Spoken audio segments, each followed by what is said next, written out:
Isang malakas na kalabog. Iyon ang huling natandaan ni Ligaya bago lamunin ng kadiliman ang kanyang paningin, kahit na tirik ang araw. Kasunod niyon ay ang pagbagsak. Ang pakiramdam na wala kang kontrol, na hinihila ka ng lupa pababa sa isang paraang marahas at walang babala. Ang hangin ay tila ninakaw mula sa kanyang mga baga, at ang tanging narinig niya ay ang sarili niyang sinigaw na pangalan sa isip. Gaya. Pagmulat ng kanyang mga mata, amoy putik at damo ang sumalubong sa kanya. Nakasubsob ang kanyang mukha sa mamasa-masang lupa ng isang natuyot na kanal. May mainit at mabigat na nakadagan sa kanyang likuran, at isang matigas na bagay, isang braso, marahil, ang nakasakal sa kanyang liig. Nang subukan niyang gumalaw, isang matinis na kirot ang kumalat mula sa kanyang kanang tuhod. RIT. Daing niya, ang boses ay halos hindi marinig. Ano ba? Tumayo ka nga dyan, isang baritonong boses ang umalinggaw-ngaw mula sa kanyang likuran, puno ng inis at walang kahit katiting na pag-aalala. Naramdaman ni Gaya ang biglang paggaan ng kanyang likuran. Sa wakas ay nakahinga siya ng maluwag. Dahan-dahan, sinubukan niyang itukod ang kanyang mga kamay para bumangon. Doon niya nakita ang lawak ng pinsala. Ang mga sariwang talong at sitaw na dapat sana i-deliver niya sa palengke ay nagkalat sa lupa, ang iba ay may mansana ng putik. Ang kanyang luma ngunit maasahang bisikleta ay nakabaluktot ang manibela, nakasabit sa gilid ng kanal. At sa kanyang tabi, dahan-dahang tumatayo ang isang lalaki.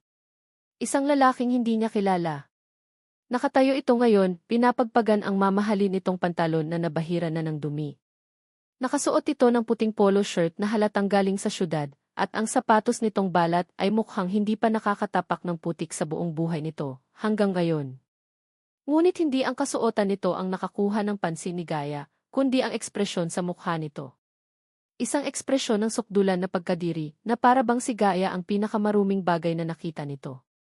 Ang lahat ng ito ay nangyari nang dahil sa isang manok. Isang walang pakundangang manok na bigla na lang tumawid sa kanyang daraanan. Kanina lang, masaya pa siyang nagbibisikleta sa kahabaan ng pilapil. Ang hangin ay sariwa, at ang mga ginintuang palay ay sumasayaw sa ihip nito. Sa kanyang isip, paulit-ulit niyang kinukwenta ang lahat. 5 kilong talong, 10 tali ng sitaw. Kung mabebenta niya lahat, may pambili na sila ng gamot ng kanyang ina at kaunting bigas para sa susunod na linggo.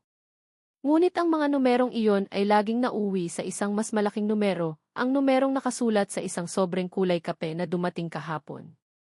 Ang huling paalala mula sa bangko. Ang utang na minana pa ng kanyang ama sa kanyang lolo, na tila isang sumpa na nakakabit sa pangalan ng kanilang pamilya. Ang bigat ng utang na iyon ang nagpabigat din sa pagpadyak niya.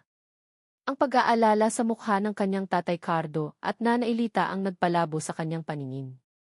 Kaya nang makita niya ang isang mamahaling itim na kotse na nakaparada sa gilid ng daan, at isang lalaking nakatayo sa tabi nito na may kausap sa cellphone, hindi niya ito masyadong pinansin. Narinig niya ang boses nito, galit at nanggigigil. Ilang beses ko bang sasabihin sa'yo? Ayokong umuwi. Hayaan niyo na ako dito. Ang galit sa boses ng estranghero ang huling malinaw na alaala niya bago biglang sumulpot ang manok. Sa sobrang gulat, kinabig niya ang manibela pakaliwa. Nawalan siya ng balanse. Ang huling nakita niya ay ang pagkabigla sa mukha ng lalaki bago sila parehong nahulog sa kanal. At sa gitna ng kaguluhan, ng pagbagsak, ng alikabok at mga nagkalat na gulay, may isang bagay na nangyari. Isang bagay na ngayon lang lubusang nag-sink in sa isip ni Gaya. Habang nakadagan ito sa kanya, sa isang iglap na parang huminto ang mundo, naramdaman niya ang isang bagay na malambot at bahagyang basa na dumampi sa kanyang mga labi. Ang mga labi nito. Napahawak si Gaya sa sarili niyang bibig, ang kanyang mga mata ay nanlalaki sa realisasyon. Ang kanyang unang halik. Ang pinakaiingatan niyang unang halik na pinapangarap niyang mangyayari sa ilalim ng buwan, kasama ang kanyang pinapangarap na lalaki, ay nawala. Nawala sa isang aksidente, sa ilalim ng sikat ng araw, sa isang mabahong kanal, kasama ang isang estrangherong masungit. Hoy, miss, untag sa kanya ng lalaki, pinuputol ang kanyang pagkatulala. Ano?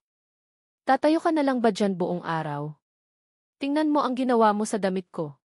Napatingin si Gaya sa lalaki. Matangos ang ilong nito, makapal ang kilay, at may tindig na pang-artista. Ngunit ang lahat ng iyon ay nababaliwala dahil sa paraan ng pagtingin nito sa kanya.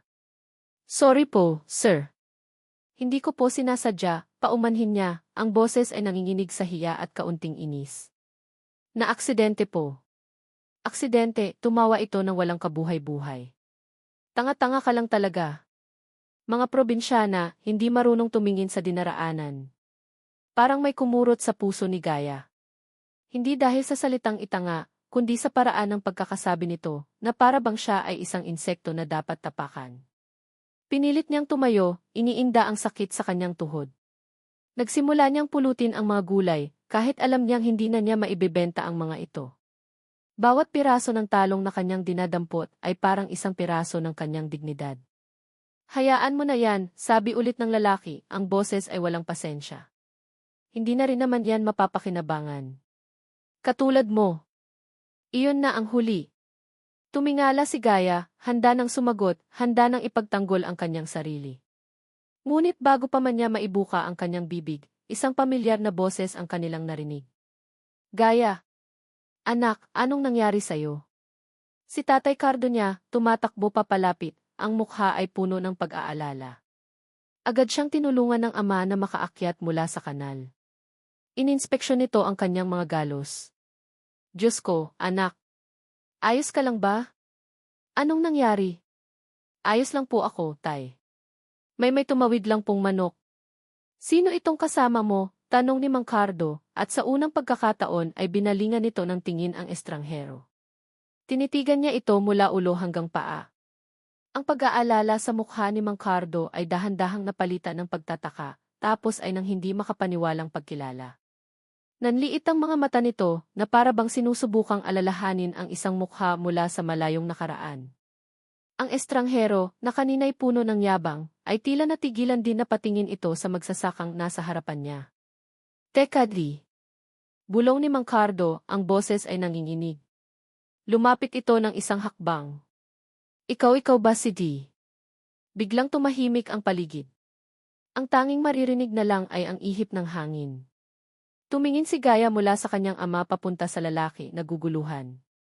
At sa gitna ng katahimikang iyon, tinawag ng kanyang ama ang pangalan ng lalaki, isang pangalang magpapabago sa takbo ng lahat. Alas? Ikaw ba yan, iho? Anak ni Mayor Isko. Naging blanko ang isip ni Alas nang marinig ang pangalan niya mula sa isang magsasakang hindi niya na maalala. Ang yabang na kanina ay bumabalot sa kanyang pagkatao ay biglang naglaho, napalitan ng pagkabigla at inis. Walang sabi-sabi, tinalikuran niya ang mag-ama, mabilis na umakyat mula sa kanal, at walang lingon likod na sumakay sa kanyang kotse. Isang malakas na ugong ng makina at mabilis na pagharurot ang tanging iniwan nito, kasama ang alikabok at ang mga nagkalat na gulay ni Ligaya. Naiwan silang dalawa ni Tatay Cardo na nakatayo sa gilid ng daan, nalilito sa mga nangyari. Anak ni Mayor Isko di. Paulit-ulit na bulong ni Gaya habang tinutulungan siya ng ama na damputin ang ilang gulay na mukhang pwede pang isalba. Ang lalaking iyon. Ang mayabang, masungit, at mapanlait na lalaking iyon na nagnakaw ng kanyang unang halik ay anak pala ng pinakamakapangyarihang tao sa kanilang probinsya. Hindi niya alam kung ano ang dapat maramdaman. Ang biyahe pa uwi ay balot ng katahimikan.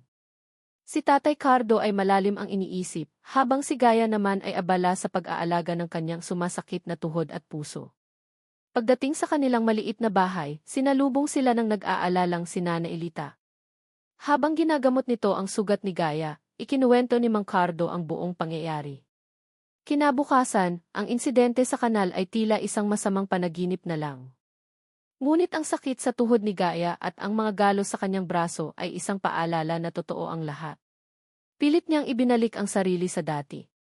Nagluto, naglinis, at sinubukang huwag isipin ang pares ng mga matang mapanghusga na tumitig sa kanya kahapon. Tanghali na ng isang itim na van na maiselyo ng munisipyo ang huminto sa tapat ng kanilang bahay. Nagulat ang mga kapitbahay. Maging si Gaya ay napahinto sa kanyang pagwawalis. Bihira, kung hindi man kailanman, magkaroon ng ganoong klaseng sasakyan sa kanilang eskinita. Bumukas ang pinto, at bumaba ang isang lalaking nakabarong, pamilyar ang mukha, ngunit mas matanda at may mas malalim na mga guhit ng pag-aalala sa noo. Si Mayor Francisco Isko de Leon. Cardo. Kaibigan, tawag ng alkalde mula sa kanilang bakuran, ang boses ay magalang at hindi mayabang. Dali-daling lumabas si Mang Cardo, pinapagpagan ang pantalon. Mayor! Kayo po pala. Tuloy po kayo. Huwag mo na akong tawaging Mayor Cardo. Dito sa pamamahay mo, ako pa rin si Isko, ang kaibigan mo, sabi nito sabay tapik sa balikat ng kanyang ama. Nagtama ang kanilang mga mata, at sa isang iglap, tila bumalik sila sa kanilang kabataan. Bago pa man sila pinaghiwalay ng tadhana, ang isa ay nanatili sa bukid, at ang isa ay umangat sa mundo ng politika. Pumasok sila sa loob. Ang maliit nilang sala ay tila lalong lumiit sa presensya ng alkalde. Ipagtitimpla ko po kayo ng kape, Mayor Isko, alok ni Nana Elita. Iyan ang gusto ko, nakangiting sagot ni Mayor Isko. Ang kapeng barako ninyo. Walang pinagbago. Naupo sila sa kanilang mga upuang yanto.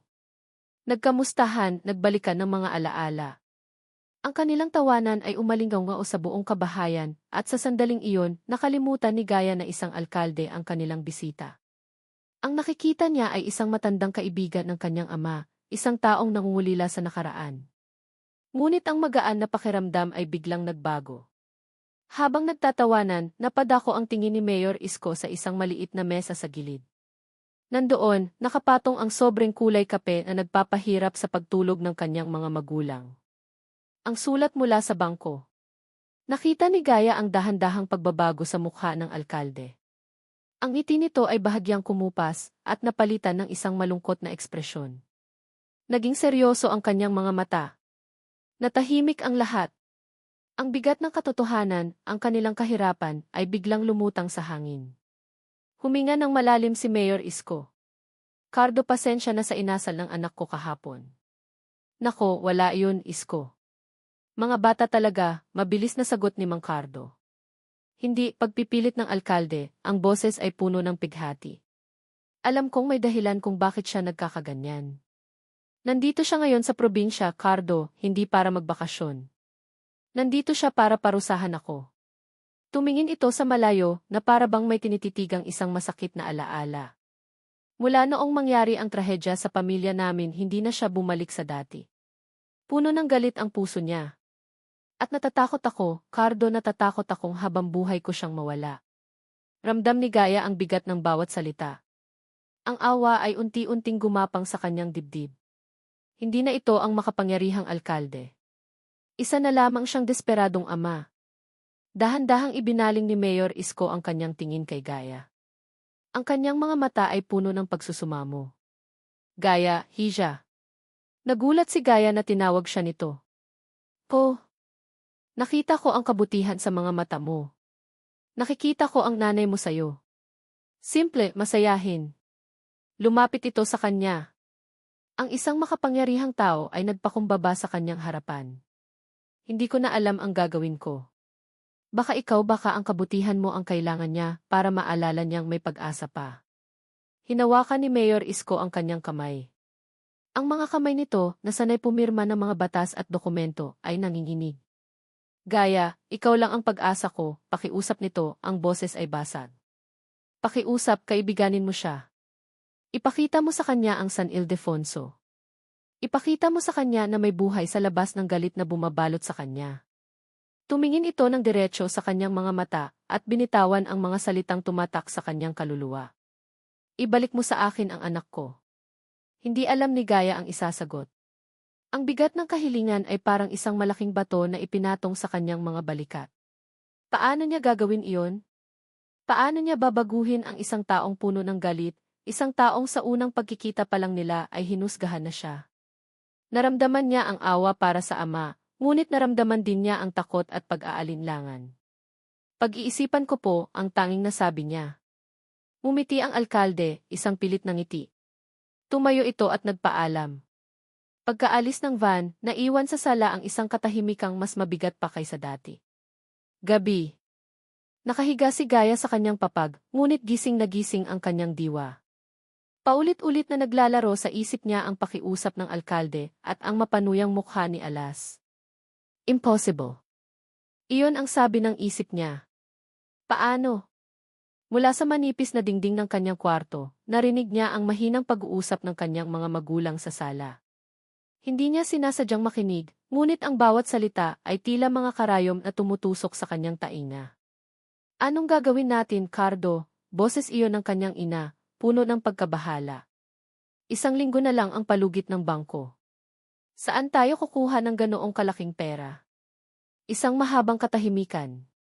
Tapos ay ang boses ng kanyang ama, pagod at talunan. Hindi ko alam, Lita. Hindi ko alam. Baka kailangan na talaga nating isanla ang titulo. Ang lupa, halos pabulong na sabi ng kanyang ina, at narinig ni Gaya ang pagsinghot nito. Pero yan na lang ang alaala sa atin ni Itay. Yan na lang ang ipapamana natin kay Gaya. Wala na tayong pagpipilian, Lita. Wala na, G. Napatakip ng bibig si Gaya para pigilan ang sarili niyang paghikbi. Ang lupa. Ang lupang binungkal ng kanyang lolo, inalagaan ng kanyang ama, ang lupang nagbibigay sa kanila ng pagkain at buhay, ay mawawala. Isang alon ng desperasyon ang bumalot sa kanya, mas malakas kaysa sa hiya, mas malakas kaysa sa takot. Bigla, ang imposible ay tila naging isang malayong posibilidad. Ang pakiusap ng alkalde ay hindi na lang isang pakiusap. Ito ay naging isang potensyal na sagot, isang mapanganib at hindi tiyak na daan palabas sa kanilang problema. Ang tanong na lang ay kung kaya niyang tahakin ito. Hindi nakatulog si Ligaya ng gabing iyon. Ang mga salita ng kanyang mga magulang ay umalinggaw sa kanyang isipan na parang isang sirang plaka. Ang lupa. Yan na lang ang ipapamana natin kay Gaya. Ang bawat salita ay isang dagok sa kanyang puso. Ang bigat sa kanyang dibdib ay mas mabigat pa kaysa sa anumang sako ng palay na binuhat niya sa buong buhay niya. Kinabukasan, gumising siya bago pa man tumilaok ang mga manok. Ang kanyang mga mata ay bahagyang namamaga, ngunit ang kanyang isip ay buo na. May desisyon na siyang ginawa sa gitna ng kadiliman. Isang desisyon na isinilang mula sa desperasyon. Habang naghahanda ng almusal ang kanyang ina, tahimik siyang nagpaalam. Nay, may pupuntahan lang po ako sandali sa bayan. Ang aga pa, anak.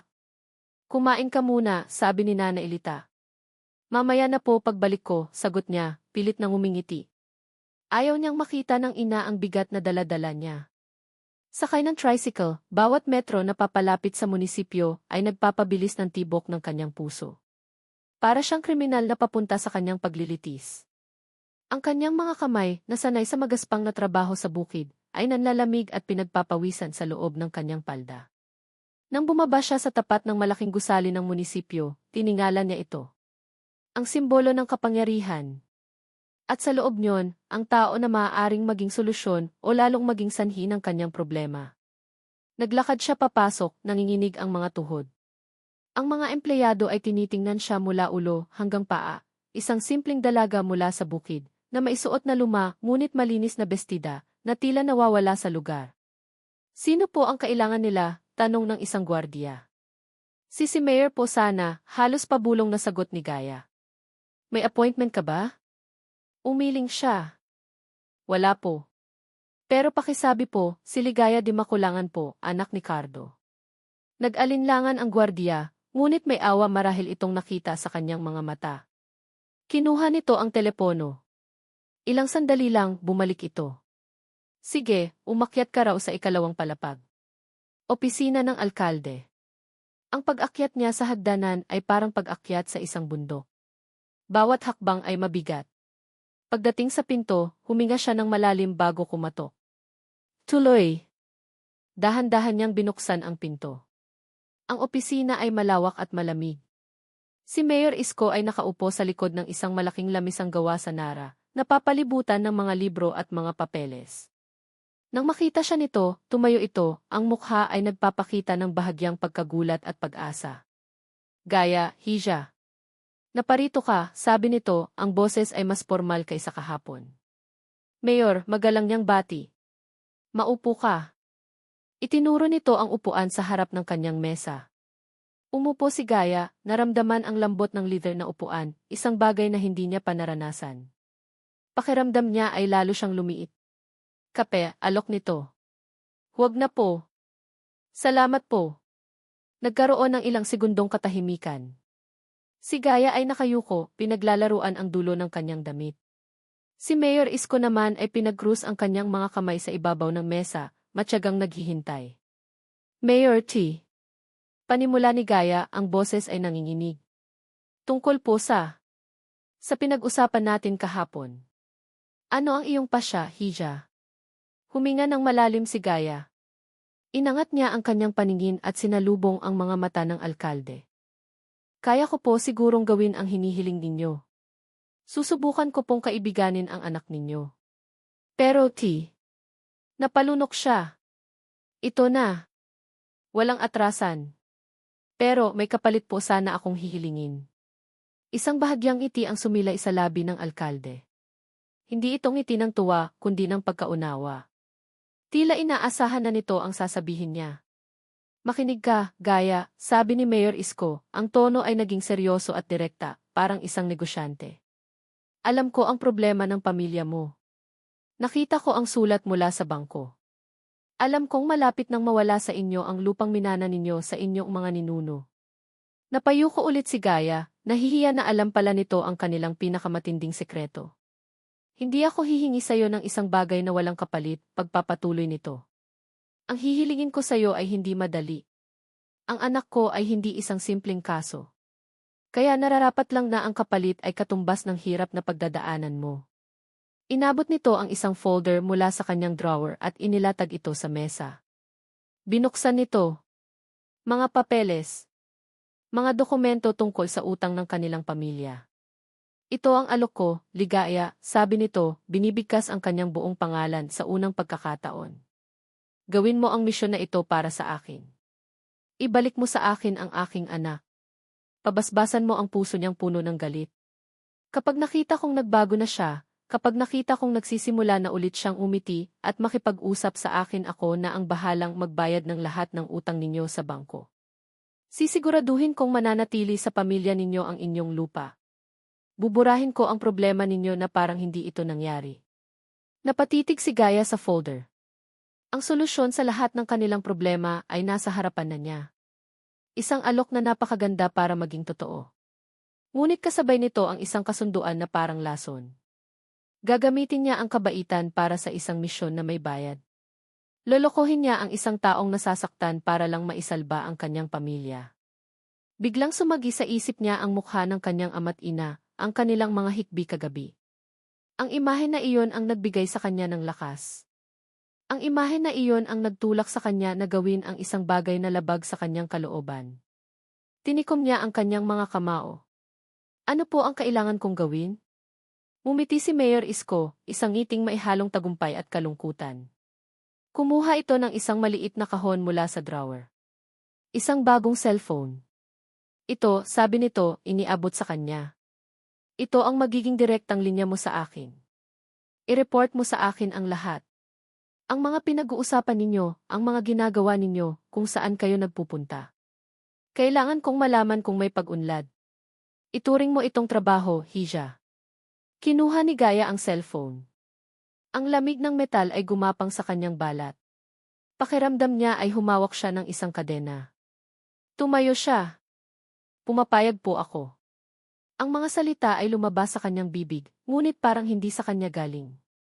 Ang boses niya ay naging matatag, ngunit ang kanyang puso ay nadudurog sa bigat ng kasalanan na kanyang pinapasok. Mabuti, sabi ng alkalde. Umuwi ka na. At maghintay ka ng tawag o text mula sa akin. Tumango lang si Gaya at mabilis na tumalikod.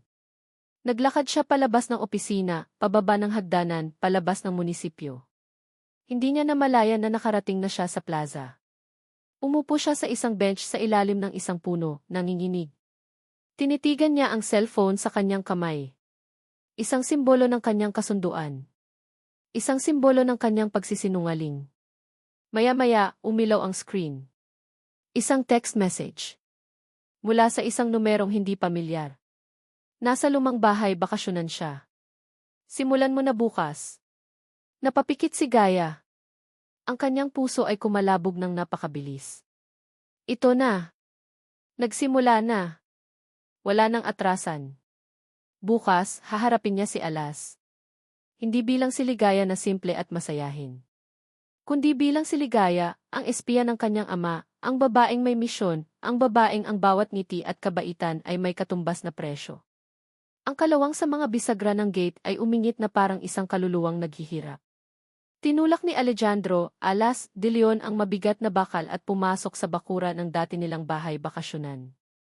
Ang damo ay mataas na, at ang mga halaman na dating inaalagaan ng kanyang ina ay nilamon na ng mga ligaw na baging. Ang pintura ng bahay ay natutuklap na, at ang buong lugar ay may amoy ng kalumaan at napabayaang mga alaala. Perpekto. Ito ang perpektong lugar para magtago. Para parusahan ang kanyang ama. Pumasok siya sa loob. Ang mga muebles ay nababalutan ng puting kumot na para bang mga multo na naghihintay. Hinubad niya ang takip sa isang maliit na mesa at inilapag doon ang kanyang gamit, isang bote ng mamahaling alak at isang set ng mga dart. Sa dingding, isinabit niya ang target. At sa gitna ng target, inilagay niya ang isang litrato. Isang nakangiting litrato ng kanyang ama, si Mayor Isko de Leon, na kinuha niya mula sa isang lumang dyaryo. Kumuha siya ng isang dart, itinuon ito, at ibinato ng buong lakas. Sa pulsa noo. Isa para sa'yo, Tay, bulong niya sa sarili, sabay lagok mula sa bote. Ganito ang naging takbo ng kanyang mga araw. Alak, dart, at ang paulit-ulit na pagplay sa isip niya ng mga masasakit na alaala.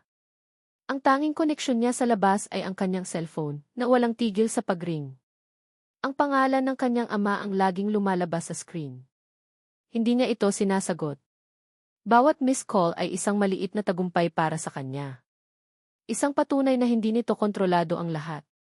Nasa kalagitnaan siya ng pagpuntirya sa mata ng kanyang ama sa litrato nang may marinig siyang katok sa pinto.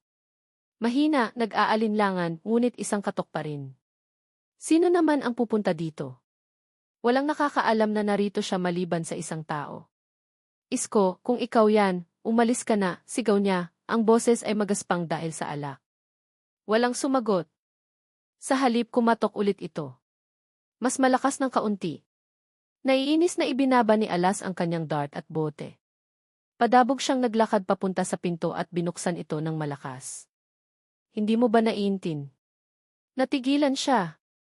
Hindi ang kanyang ama ang nasa labas. Isang babae. Ang babaeng taga-kanal. Ang babaeng probinsyana na dahilan kung bakit naputikan ang kanyang sapatos at kung bakit niya kinailangang harapin ang kaibigan ng kanyang ama. Nakasuot ito ng simpleng duster at may daladalang isang basket na yari sa yantok na tinatakpan ng isang pamahid na may disenyong bulaklak. Nakangiti ito sa kanya. Isang ngiting tila hindi nababagay sa alikabok at kalumaan ng lugar.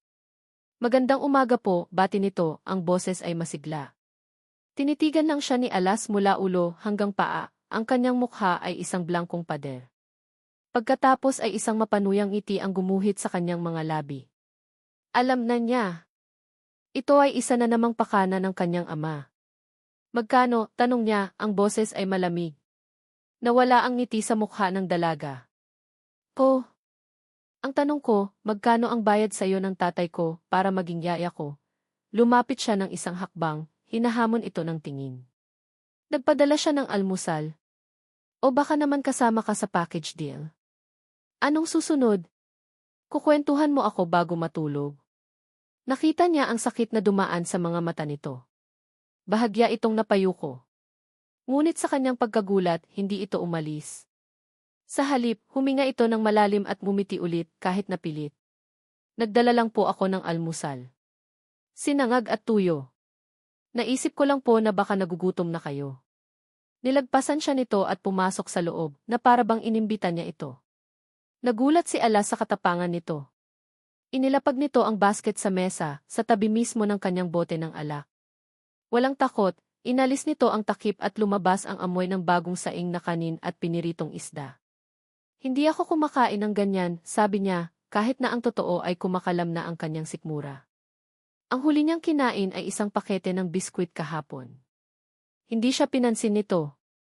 Nagsimula itong maghain sa isang plato na kinuha nito mula sa basket. Taga rito po ako sa San Ildefonso, Sir Alas, sabi nito habang nagsasandok ng kanin. Ang pangalan ko po ay Ligaya. Pero gaya na lang po. Wala akong pakialam kung ano ang pangalan mo, sagot niya, sumandal sa hamba ng pinto, pinapanood ang bawat galaw nito. Alam niyo po ba, pagpapatuloy nito na parang hindi narinig ang kanyang sinabi. Noong bata po ako, paborito kong laruin yung mga kabibe sa dalampasigan. May iba't ibang kulay po sila. Pero kahit iba-iba ang kulay, pare-pareho pa rin silang kabibe. Parang tao lang. Iba-iba ang ugali, pero lahat naman po tayo may puso. Napatawa si Alas ng malakas. Wow! May kasama pa palang philosophy ang almusal. Galing ng tatay ko. Kumpleto ang serbisyo. Tumigil si Gaya sa kanyang ginagawa at tumingin sa kanya. Sa pagkakataong ito, may bakas ng lungkot sa kanyang mga mata. Hindi po ako pinadala ng tatay ninyo. Isang kasinungalingan. At naramdaman ni Alas, kahit sa likod ng pader ng yelo niya, na may mali. Talaga? Kung ganoon, bakit ka nandito? Dahil yung tatay ko po, kaibigan ng tatay ninyo. Nabalitaan po namin na nandito kayo. Bilang pagbati na lang po sa pagdating ninyo, sabi nito, iniiwasan ang kanyang mga mata. Hindi kumbinsido si Alas, pero hinayaan na lang niya. Umupo siya sa isang silya sa tapat nito at pinanood siyang kumain mag-isa. Sa kabila ng kanyang pagmamatigas, may parte sa kanya na naku-curious sa babaeng ito. Isang babaeng, sa kabila ng kanyang mga panlalait, ay nanatili at naghain pa ng pagkain para sa kanya. Habang kumakain ito, kinuha ni Alas ang isang baso para sana salinan ng alak. Ngunit sa kanyang pag-abot, aksidente niyang natabig ang isang pitsel ng tubig sa mesa. Ang mainit na tubig, na inihanda siguro nito para sa kape, ay tumapon at dumaloy pababa, diretso sa kanyang kamay. Aray, napasigaw siya sa sakit at gulat. Diyos ko! Sa isang iglap, tumayo si Gaya, ang pag-aalala ay malinaw na nakikita sa kanyang mukha. Kinuha nito ang kanyang kamay bago pa man siya makapalag. Okay lang po kayo, sir. Mainit yan. Hinila niya ang kanyang kamay pabalik. Okay lang ako. Huwag mo akong hawakan. Ngunit sa sandaling iyon, naramdaman niya. Ang pag-aalala nito ay hindi peke. Ang gulat at takot sa mga mata nito ay totoo. O baka naman magaling lang itong umarte. Umalis ka na, sabi niya, ang boses ay mas mahina na kaysa kanina. At huwag ka nang babalik. Tumango si Gaya. Hindi na ito nakipagtalo. Tahimik niyang iniligpit ang kanilang pinagkainan at isinilid pabalik sa basket. Bago ito umalis, huminto ito sa may pinto at lumingon sa kanya. Mag-iingat po kayo, Sir Alas. Pagkasara ng pinto, isang nakabibinging katahimikan ang muling bumalot sa bahay. Tumingin si Alas sa kanyang namumulang kamay, tapos ay sa tirang pagkain sa mesa. Tumingin siya sa litrato ng kanyang ama na may dart pa rin sa noo. Kinuha niya ang bote ng alak. Ngunit sa pagkakataong ito, hindi niya ito ininom. Ibinaba niya ito.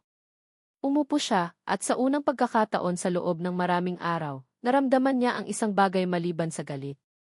Isang bagay na hindi niya mapangalanan. Isang pakiramdam ng pagiging mag-isa. Isang kakaibang pagkauhaw, hindi sa alak, kundi sa isang bagay na hindi niya maintindihan. Isang kakaibang pakiramdam ng pagiging walang laman. Kinabukasan, hindi sumuko si Ligaya. Ang mga salitang binitawan ni Alas kahapon, umalis ka na. At huwag ka nang babalik, ay umalingaw-ngaw sa kanyang isipan buong gabi.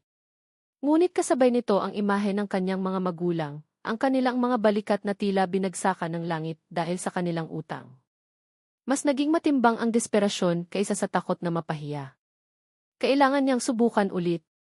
Ngunit sa pagkakataong ito, kailangan niya ng ibang stratehiya. Hindi na pwedeng pagkain lang. Kailangan niya ng isang dahilan, isang pain na hindi nito matatanggihan. Maaga siyang naghanda. Sa halip na basket ng pagkain, isang bayong na walang laman at isang mahabang panungkit na kawayan ang kanyang dinala. Naglakad siya pabalik sa bahay bakasyonan, ang bawat hakbang ay isang panalangin. Nadatnan niyang nakaupo sa maihagdanan si Alas, nakatingin sa malayo, hawak ang isang malamig at hindi pa nabubuksang bote ng beer. Mukha itong mas pagod kaysa kahapon.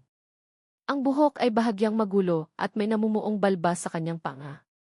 Nang makita siya nito, hindi ito nagsalita. Tinitigan lang siya nito ng mga matang pagod na sa galit. Magandang umaga po, bati ni Gaya, sinubukang gawing masigla ang kanyang boses. Ano na naman, walang ganang tanong ni Alas. wala na akong damit na kailangang labhan.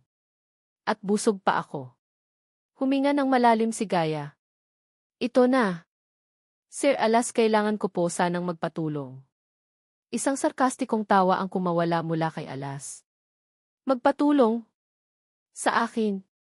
Baka nagkakamali ka ng taong lalapitan, Miss Probinsyana. Hindi ako charity worker. Kailangan ko lang po sanang magpakuha ng mangga, sabi niya, itinuro ang panungkit. Doon po sa may ilog. Masyadong mataas ang mga bunga, hindi ko po kaya mag-isa. Sayang naman po kung mahihinog lang sa puno. Paborito pa naman po ng tatay. Tinitigan siya ni Alas na parang nababaliw siya. At bakit sa dinami-dami ng tao sa San Ildefonso, ako ang naisip mong istorbohin para lang sa mangga? Kasi po malapit lang dito yung puno, palusot niya, naramdaman ang pag-init ng kanyang mga pisngi. Sige na po, sandali lang po ito. Pagkatapos, hindi ko na po kayo istorbohin. Hindi sumagot si Alas. Tumingin ito sa kawalan tapos ay sa kanya. Nakita ni Gaia ang pag-aalinlangan sa mga mata nito.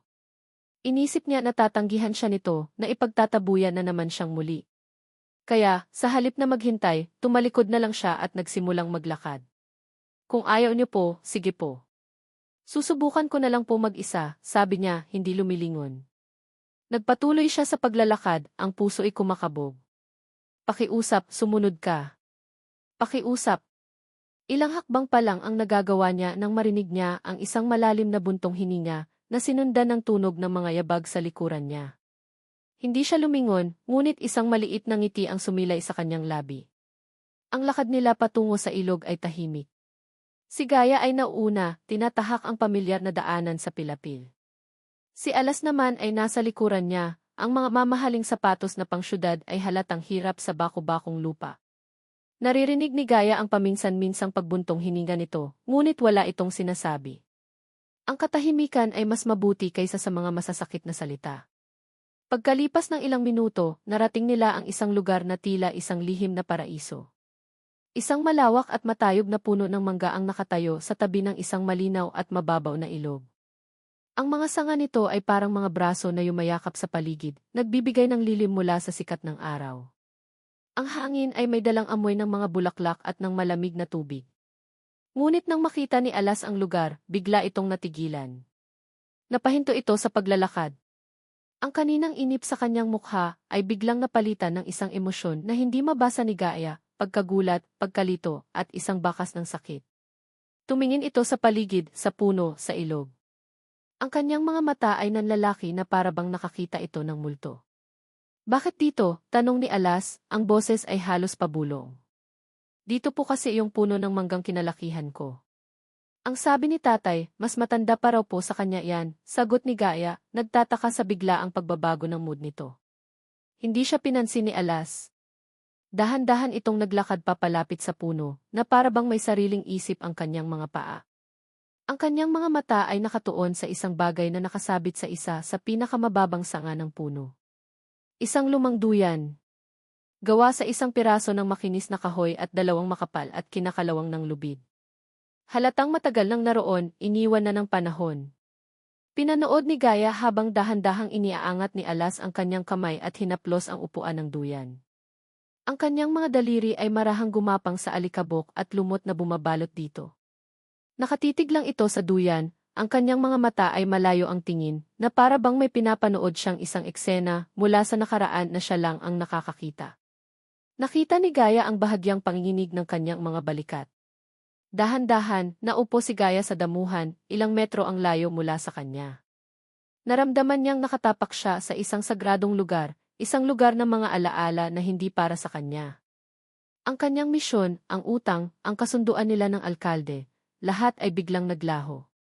Ang natira na lang ay ang awa at pag-unawa para sa lalaking nasa harapan niya. Matapos ang ilang minutong katahimikan, nagsalita si Alas.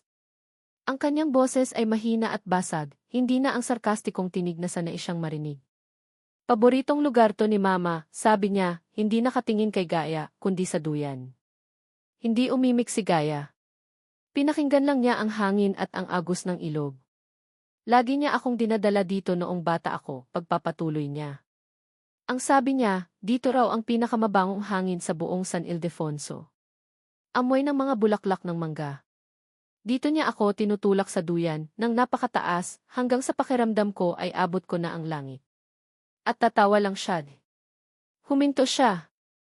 Napalunok. Ang tawa niya parang musika. Ito ang unang pagkakataon na narinig ni Gaia ang totoong emosyon sa boses ni Alas. Walang galit, walang yabang. Tanging purong pangungulila. At sa sandaling iyon, ang nararamdaman ni Gaia para sa kanya ay nagsimulang magbago. Hindi na ito awa lang.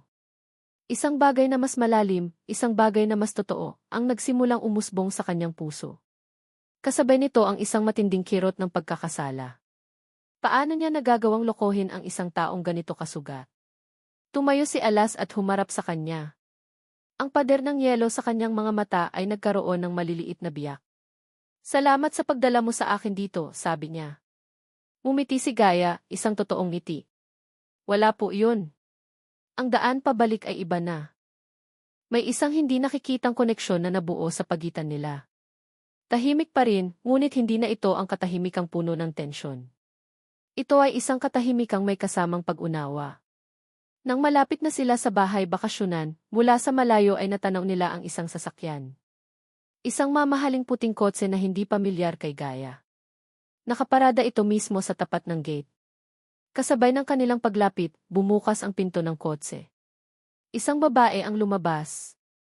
Matangkad, balingkinitan, at nakasuot ng isang mamahaling summer dress na halatang hindi nababagay sa maalikabok na daan ng San Ildefonso.